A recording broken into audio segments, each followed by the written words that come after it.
Heart के किस portion द्वारा, तो बायां नीले के द्वारा, वही मारता है, फचाक से जाता है और लौट के आता है, तो वो भी होता है। तो जाने वाला प्रेशर और आने वाला प्रेशर, इन दोनों प्रेशर को हम ब्लड प्रेशर कहते हैं। अगर जाने वाला प्रेशर ज़्यादा है तो दिक्कत ये है कि कोई पतली पतली नसें फट जाएंगी, तो हो जाएगा ब्रेन हेमरेज। सबसे पतली नसें ब्रेन की होती हैं, इसलिए वही फटता है, ब्रेन हेमरेज। इसलिए फचाक से मारेगा हाई प्रेशर से ना, तो ब्रेन हेमरेज हो सकता है।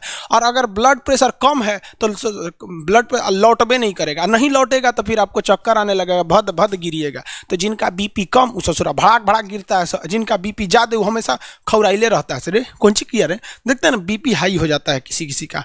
तो बीपी जो होता है ना, ब्लड प्रेशर, ये क्या होता है, सिस्टोलिक बाई डायस्टोलिक। सिस्टोलिक, अब ये सिस्टोलिक क्या होता है भाई, systolic pressure by diastolic. Diastolic, systolic का मतलब होता है जब हार्ट पचकता है। हार्ट क्या होता है, पचकता है। तो जब हार्ट पचकेगा तभी ना ब्लड वापस जाएगा। अरे भैया एक गुब्बारा में पानी भर दो, और गुब्बारा को पचकाएंगे तो पनिया बाहर जाएगा, और गुब्बारा को फुलाएंगे तो वापस आ जाएगा। तो ये क्या होता है, जब हार्ट क्या होता है, सिकुड़ता है, शीतलन क्या होता है, सिकुड़ता है, सिकुड़न लिख दें। जब हार्ट सिकुड़ जाता है तो उसे क्या कहते हैं, सिस्टोलिक। देखिए 100 से सिकुड़ना, 100 से सिस्टोलिक, याद कैसे रहे, जब हार्ट से सिकुड़ेगा तो फच से मारेगा, पूरा ब्लड जाएगा। और डायस्टोलिक मतलब हार्ट क्या होगा, क्या हो रहा, फैल रहा है, हार्ट का फैलना। फैलना, जब हार्ट ऐसे फैलेगा, जब हार्ट ऐसे फैलेगा तो समझिए ब्लड वापस आ रहा है। तो जब ऐसे हार्ट फचाक से मारा तो उसे क्या कहते हैं, सिस्टोलिक, और लौट के आया तो डायस्टोलिक। अब इसमें दो चीज़ें याद रखिएगा। पहला एक चीज़ याद रखिएगा, हार्ट से सिस्टोलिक में कहेगा, सिस्टोलिक में क्या होता है, तो हार्ट पचकता है, लेकिन वही कह देगा सिस्टोलिक में क्या होता है, ब्लड के साथ तो ब्लड जाता है, ब्लड जाता है। उसी तरह डायस्टोलिक में भी ब्लड और हार्ट दो से चीज़ें से पूछेगा। डायस्टोलिक में क्या होता है, डायस्टोलिक में हृदय बड़ा होता है, फैलता है, क्या होता है, फैलता है, और ब्लड वापस एंट्री मारता है, वापस क्या करता है, एंट्री मारता है। तो ये सिस्टोलिक और डायस्टोलिक होते हैं, इसी को हम ब्लड प्रेशर कहते हैं। अमूमन जो ब्लड प्रेशर होता है 120/80 होता है, 120/80 होता है। समझ में आ गया कि नहीं आएगा, 120/80 ये हो गया आपका ब्लड प्रेशर होता है। यानी जाने का प्रेशर 120 और आने का प्रेशर 180, ये एवरेज है। ये क्या है, एवरेज है। अब आप कहेंगे कि सर ये तो ये क्या चीज़ है, ये मतलब 120 है क्या, तो ये प्रेशर कैसे निकालता है। तो ब्लड प्रेशर निकालने के लिए हम लोग क्या करते हैं, एक तरह का मशीन का यूज़ करते हैं। आजकल ये डिजिटल मशीन आ गया है। अब पहले क्या था, ये मरकरी मशीन था। ये क्या था, मरकरी का मशीन था, ये बीपी को नापने के लिए। देखिए इसको दिखा देते हैं आपको, कैसे नापा जाता है ये भी समझा देते हैं।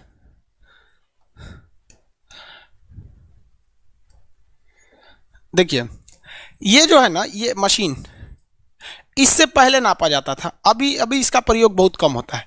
इसमें आप देखेंगे ना तो यहाँ एक रीडिंग लगी हुई है, ये मरकरी लगा हुआ है। मरकरी मतलब क्या होता है, पारा, पारा बोलते हैं, जिसे क्विक सिल्वर के नाम से भी जानते हैं। ये मरकरी, ये मरकरी जो होता है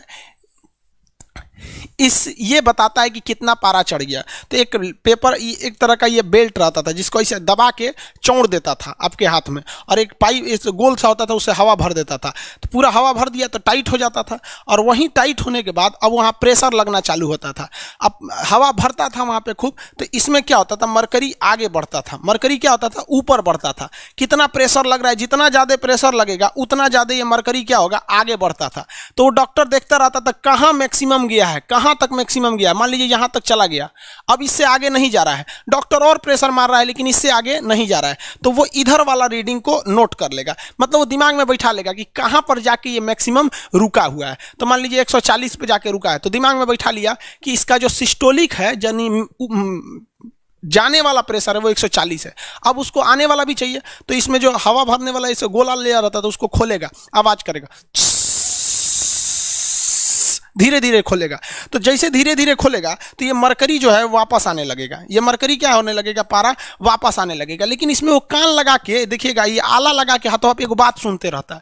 जैसे वापस आने के दौरान ये डायस्टोलिक, जैसे वापस आने के दौरान इसको डब से आवाज़ सुनाई देगी, कट से आवाज़ सुनाई देगी, मतलब एक खटखटाहट की आवाज़ सुनाई देगी, समझ जाएगा ये इधर वाला प्रेशर है। तो जाने वाला देख लिया, आने वाला, तो ये कहेगा वो हो मैक्सिमम जाके अटका था। मैक्सिमम पहली बार आवाज आया था 140, और वापस आते समय कहाँ आवाज आया था 90। कह देगा भैया बीपी तो बढ़ गया आपका। 120 बटा क्या है 90 है। अब ये कहेंगे 120 बताता क्या है, तो 120 एक्चुअली एक दबाव है। क्या है? दबाव। ये तो टॉपिक है फिजिक्स का, हम थोड़ा सा आपको बता देते हैं यहीं पे कि एक ट्यूब है। ये क्या है? एक ट्यूब है, ठीक है। इस ट्यूब में सेंटीमीटर की ऊंचाई पर कुछ चीज़ों को रखा गया है। कितना रखा गया है? सेंटीमीटर की ऊंचाई पर, सेंटीमीटर की ऊंचाई पर।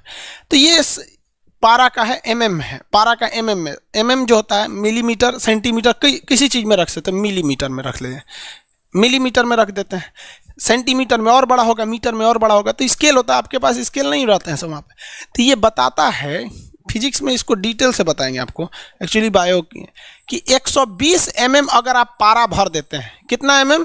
120 mm अगर आप पारा भर देते हैं, तो इस पारा को यहाँ 120 लिख देते हैं।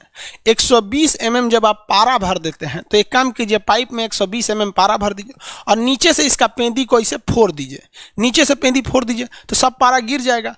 प्रैक्टिकली समझिएगा क्या होता है 120 का मतलब। तो कह रहा है गिरने मत दीजिए, वहां उंगली लगाइए। तो किसी पाइप में पारा भरा हुआ है, 120 mm पारा भरा हुआ, नीचे का पेंदी फोड़ देंगे तो निकलने का प्रयास करेगा, हम यहाँ उंगली लगा लिए। आप बताइए उंगली पर प्रेशर महसूस होगा कि नहीं होगा? हमको जेन्युइन बात है कि उंगली पर प्रेशर महसूस होगा। यही प्रेशरवा कहलाता है 120। यानी 120 mm ऊंचाई का पारा कितना प्रेशर लगा रहा है, वही उतना ही प्रेशर हमारा क्या लगाते रहता है? ब्लड लगा रहा होता है। तो ये प्रेशर जो चैप्टर है वो फिजिक्स का है, वहां हम आपको डिटेल से बताएंगे 5 टाइप का प्रेशर होता है। ठोस का प्रेशर अलग होता है, गैस का अलग होता है, द्रव का अलग होता है, बुलबुले का अलग होता है, बलून का अलग होता है। यहाँ उस चैप्टर में आदमी कितना डिस्कस करेगा। फिजिक्स आखिर आप लोग को पढ़ना ही है। तो ये समझ में आ गया, सिस्टोलिक बटा डायस्टोलिक। अगर इससे बढ़ गया तो बीपी बढ़ गया है, और घट गया तो समझिए कि बीपी क्या है? घट गया है। तो लो बीपी, हाई बीपी इसी के आधार पर किया जाता है। हाई बीपी हो गया तो भी दिक्कत है, लो बीपी हो गया तो भी दिक्कत है। बीपी हाई हो जाएगा, सोच रहा ब्रेन हेमरेज वगैरह होने का खतरा होता है, बात बात पर भड़केगा बीपी हाई होने पर। समझ में आया? हाई बीपी, जब ब्लड प्रेशर बहुत ज़्यादा हाई हो जाता है, हाई बीपी, तो इसे हम लोग कहते हैं हाइपर टेंशन। बहुत ज़्यादा टेंशन है उसे हाइपर टेंशन कहा जाएगा, हाइपर टेंशन। इसमें क्या होता है? 120 ना होकर 150 हो जाता है, 150 बटा 90 हो जाता है, इस टाइप का हो जाता है। हालांकि इसका तो कोई फिक्स नहीं है, फिक्स तो यही है, इतना है तो नॉर्मल है, बढ़ गया तो बढ़ गया, हाइपरटेंशन कहते हैं। और अगर घट गया तो उसे कहते हैं लो बीपी। क्या कहेंगे? लो बीपी, ब्लड प्रेशर। इसे कहते हैं हाइपोटेंशन। हाइपर नहीं, हाइपोटेंशन। हाइपोटेंशन में क्या होता है? घट जाता है, 120 की जगह हो जाएगा मान लीजिए 100 बटा 60, सोचो मरने लगेगा हमें, घट जाता है। तो अगर नॉर्मल से बढ़ गया तो भी दिक्कत, घट गया तो भी दिक्कत। बढ़ता किस लिए है और घटता किस लिए है? जब कभी भी आप भोजन में नमक की मात्रा, किसमें?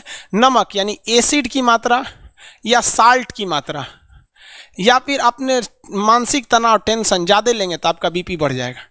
आपका बीपी क्या हो जाएगा? बढ़ जाएगा। बहुत ज़्यादा एसिड का प्रयोग करने लगेंगे, दारू पीने लगेंगे, मार नमकीन। एसिड मतलब क्या होता है? मतलब खट्टा चीज खाइएगा, खट्टा चीज नहीं समझते हैं, विटामिन सी की मात्रा, तो आपके शरीर में बीपी क्या हो जाएगा? बढ़ जाएगा। नमक की मात्रा खाएंगे तो बीपी बढ़ जाएगा। टेंशन ज़्यादा लीजिएगा, मान लीजिए किसी का ब्याह हो गया है, टेंशन ले रहा है, तो उसका भी बीपी क्या हो जाता है? बढ़ जाता है। बीपी घटता कैसे? तो बीपी 2 तरह से घट जाता है। कैसे कैसे? तो पहला, आप बेस यानी क्षारीय चीज ज़्यादा खाइए, करेला वगैरह खाइए, यानी तीखा चीज खाइए। खट्टा मतलब एसिड, और कड़वा यानी तीखा, चायपत्ती खा लीजिए। सोच रहा खाली चायपत्ती क्यों ऐसे अजीब लगेगा? चायपत्ती, चायपत्ती खाए होंगे लोग ना आप लोग। जब लूज मोशन होता है ना, किसी का पेट वगैरह लूज मोशन होने लगता है, तो उसके लिए होता है चायपत्ती। ये सब घरेलू उपाय है, 2 मिनट में सही कर देते हैं। इधर एक दवा होगा, देखिए तो है कि नहीं। आपको ना बायोलॉजी के लास्ट में कुछ दवाइयों के बारे में भी सब बताएंगे। ये कई दवा है, जैसे खजुवट हो जाता है, लड़कों को पैर के बीच में काछ लग जाता है, या नहाने से कई काछ लग जाए, खजुवट हो गया, दिनाय हो गया, ये दवा है, 24 घंटा गारंटी ठीक कर देगा। आज लगाइए, अगले दिन उसी टाइम पे उठ के देखिए सही हो जाएगा 24 घंटा में। तो बीमारी वाले चैप्टर में आपको हम नॉर्मल दवाइयाँ बता देंगे, लिस्ट बता देंगे, उसका आपसे याद करवा देंगे, और आप एक घरेलू हिसाब से आप खुद के एक तो नॉर्मल डॉक्टर हो सकते हैं। मतलब जो घरेलू, अब सीरियस प्रॉब्लम है तो आप पढ़े लिखे तो हैं ही हैं, बच्चा थोड़ी है, कब कहेंगे सीरियस। तो कोनो का एक्सीडेंट हो गया तो कहेंगे खान सर के यहाँ तो पढ़बे किए हैं, हम अपने से इलाज कर लेंगे, तो चलिए वो ऊपर चलिए देखिए, यहाँ लो बीपी में क्या है? बेस कहिए। और लो बीपी में क्या होता है कि ब्लड की कमी हो जाती है। जब कभी